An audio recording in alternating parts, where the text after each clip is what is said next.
अस्सलाम वालेकुम दोस्तों, कैसे हैं। उम्मीद करता हूँ कि आप सब ठीक होंगे।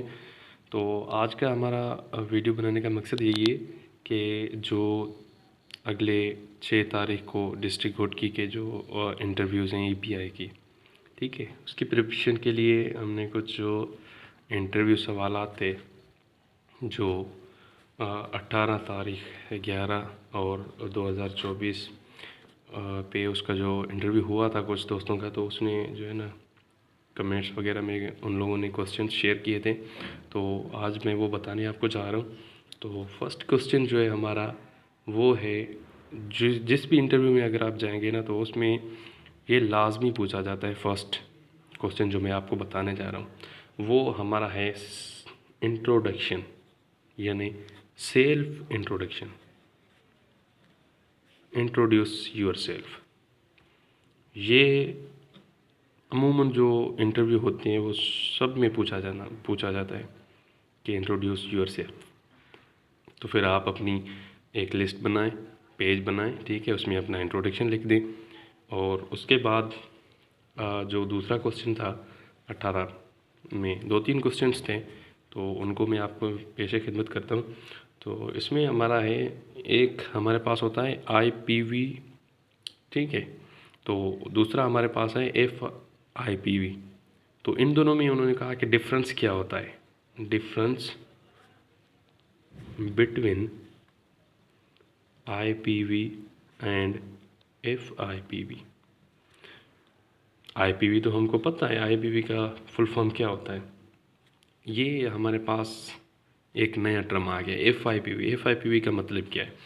IPV का तो हमें पता है, inactivated polio vaccine. Inactivated polio vaccine, इसका तो हमें पता है। अभी FIPV जो है हमारे पास न्यू टर्म है, तो इसको हम कैसे डिफाइन करेंगे। ये हमारे पास आ जाएगा, इसको हम करेंगे fractional dose inactivated polio vaccine. तो ये 2 क्वेश्चंस थे। अगर हम इसकी बात करें इनएक्टिवेटेड पोलियो वैक्सीन की, तो ये जो दिए था IPV वैक्सीन जिन्होंने दिया था वो थे डॉक्टर जोनास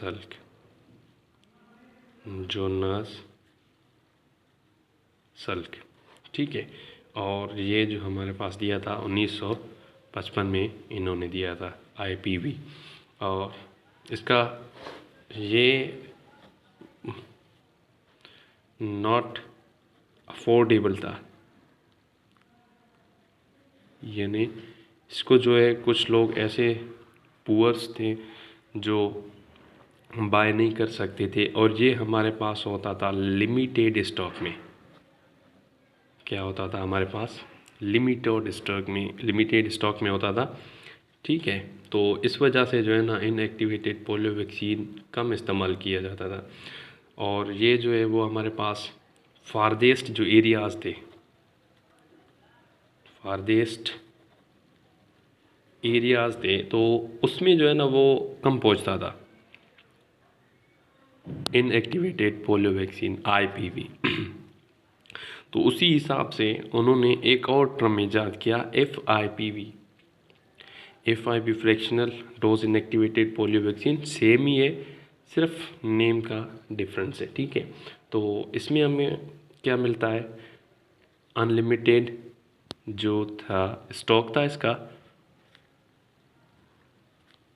ये हमारे पास ये कुछ नॉट अफोर्डेबल थे, लिमिटेड स्टॉक था। तो अनलिमिटेड स्टॉक ये हमारे पास था, अफोर्डेबल था, means cheaper as compare to inactivated polio vaccine.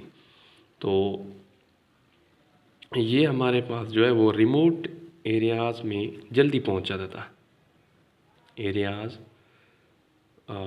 Remote areas में जो है हमारे पास जल्दी पहुंच जाता था FIPV। अगर हम इसकी डोजेज की बात करें, डोज तो 0.5 ml जो है वो दिए जाते हैं। IPV के तो दो 0.5 ml दिए जाते हैं। और OPV जो होता है हमारे पास, एक होता है IPV, एक होता है OPV। IPV में 0.5 ml इंजेक्शन का दिया जाता है, OPV में 2 ड्रॉप्स दिए जाते हैं।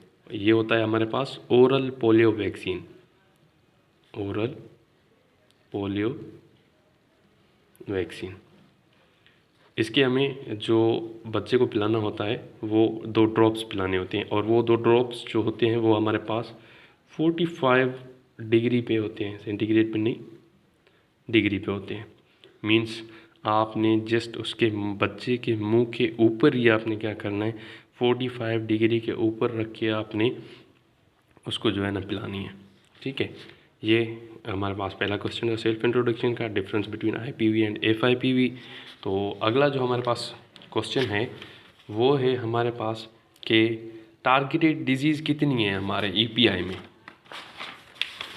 EPI में हमारे पास तीसरा जो सवाल उन्होंने पूछा इंटरव्यू लेने वालों ने, तो उन्होंने क्या कहा कि टारगेटेड डिजीज़ बताएं मुझे,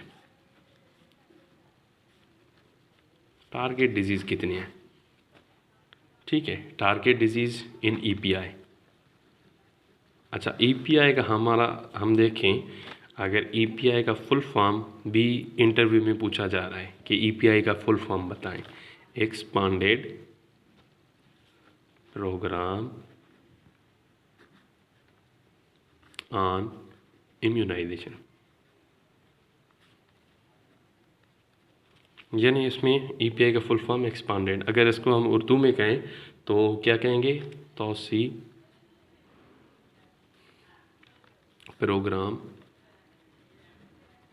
तौसी प्रोग्राम बराए हिफाजती टीकाजात, बराए हिफाजती टीकाजात। ये हमारे पास है EPI का जो है फुल फॉर्म। अभी EPI का जो सारा कुछ है वो इंट्रोडक्शन वगैरह वो सारा कुछ हम लोग करेंगे। टारगेटेड डिजीज़ कितनी है हमारे EPI में, वो हमारे पास हैं 11 से 12 हैं। कुछ बुक्स में 11 लिखे हुए हैं, कुछ बुक्स में 12 लिखे हैं, तो 11 बोल दें या फिर 12, 11 से 12 जो है ना हमारे पास टारगेटेड डिजीज़ हैं। इसमें पहला जो हमारा आता है वो होता है ट्यूबरक्लोसिस, यानी TB, जिसको हम सिंपली TB कहते हैं। नंबर सेकंड पे आता है हमारे पास पोलियो। ये हमारे पास टारगेट डिजीज़ हैं। इसके जो हिफाजती टीका जाते हैं, खुराक है, वो सारा कुछ हम लोग इसमें डिस्कस करेंगे।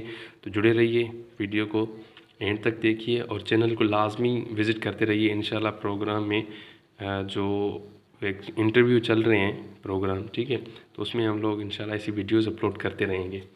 पोलियो, तीसरा हमारे पास है हेपाटाइटिस B, जिसको हम काला यरकान बोलते हैं, और चौथा हमारे पास है डायरिया। ठीक है, डायरिया, दस्त व साल जिसको हम बोलते हैं, और चौथा हमारे पास है निमोनिया, NEUMONIA, निमोनिया, और छठा हमारे पास है डिफ्थीरिया, खनाक जिसको हम बोलते हैं, और सातवां हमारे पास है टिटानस, ठीक है, जिसको हम तशनज बोलते हैं उर्दू में, और आठवां हमारे पास है पर्ट्यूसिस, पर्ट्यूसिस इसको हम बोलते हैं काली खांसी, पर्ट्यूसिस को। नंबर 9 इसमें हमारे पास है टाइफाइड, गर्दन तोड़ बुखार, टाइफाइड मीन्स गर्दन तोड़ बुखार, ठीक है। और 10वां हमारे पास है मीज़ल्स, इसको हम उर्दू में बोलते हैं खसरा, खुसरा ना पढ़ें भाई, खसरा पढ़ें, ठीक है। तो मीज़ल्स, इसको हम मेनिंजेट्स, ये हमारे पास, और ये तकरीबन दोनों सेम है, ठीक है। और 12वां है हमारे पास रूबीला। ये हमारे पास टारगेटेड डिजीज़ हैं। इसको अगर आप पढ़ के जाते हैं ना तो इंटरव्यू इंशाल्लाह आपका अच्छा हो जाएगा, ठीक है। इस ट्यूबरकुलोसिस की हिफाजती टीकाजात, खुराक, पोलियो की हिफाजती टीकाजात कैसे लगाए जाते हैं, कितने हफ्ते बाद लगाई जाती है, वो सारा कुछ आपने इधर पढ़ के जाना है। इंशाल्लाह आपका जो इंटरव्यू है वह बिल्कुल अच्छा रहेगा आपका, ये टेंशन ना लें। ठीक है, अगर और कुछ की बात करें तो इसमें हमारे पास जो है ना, आपने 3 पोर्शन पढ़ने हैं। First of all current affair पढ़ना है कि मुल्क में क्या हो रहा है। करंट अफेयर लाजमी पढ़ना है, थोड़ा बहुत नॉलेज होना चाहिए, यानी प्रेसिडेंट, ठीक है, सीएम, और सीएम वो भी प्रोविंसेस के जो है ना, आप सारा कुछ पढ़ लें जो भी है, आईजीज वगैरह, ठीक है। नंबर सेकंड वन है करेंसीज़। हो सकता है वो करेंसीज़ के टॉपिक की हट से वो आपसे पूछ लें करेंसीज़। और हमारे पास इस्लामिक कुछ स्टडीज़, इस्लामियात भी आपको याद होना चाहिए, इस्लामिक स्टडीज़। अगर हम वैक्सीनेशन की बात करें, वैक्सीनेशन की, तो वैक्सीनेशन में आपने क्या करना है, डिज़ीज़ पढ़ने हैं और उसके काज क्या हैं, ठीक है, और उसके सिम्टम्स कैसे हैं।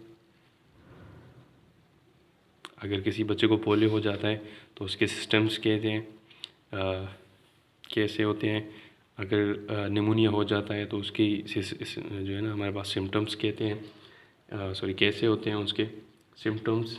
और डोजेज, लास्ट वन होता है हमारे पास डोजेज। अगर पोलियो की वैक्सीन है उसकी कितनी डोज लगाई जाती हैं, और पर्ट्यूसिस की वैक्सीन है, खसरा की वैक्सीन है, मिसिल्स, उसकी हमने डोज़ कितनी इस्तेमाल करनी है।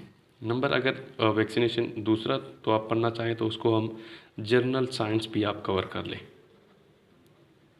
अगर आपके पास टाइम है तो, ठीक है। जर्नल साइंस में क्या डिज़ीज़, इसमें आपने सेम डिज़ीज़ ही पढ़ना है, डिज़ीज़ और इंस्ट्रूमेंट्स जो होते हैं इसको मेजर करने के लिए, डिफरेंट सब्सटेंसेस होते हैं उसको मेजर करने के लिए इंस्ट्रूमेंट्स जो होते हैं, ठीक है। और इसमें अगर आप जीके भी पढ़ लें तो पिछले जो इंटरव्यू हो चुके थे 2019 और 2017 में, पता नहीं किस में वैक्सीनेटेड की जॉब्स आई थी, तो उसमें हमारे पास जीके जो पूछी गई थी वो सिंध से पूछी गई थी।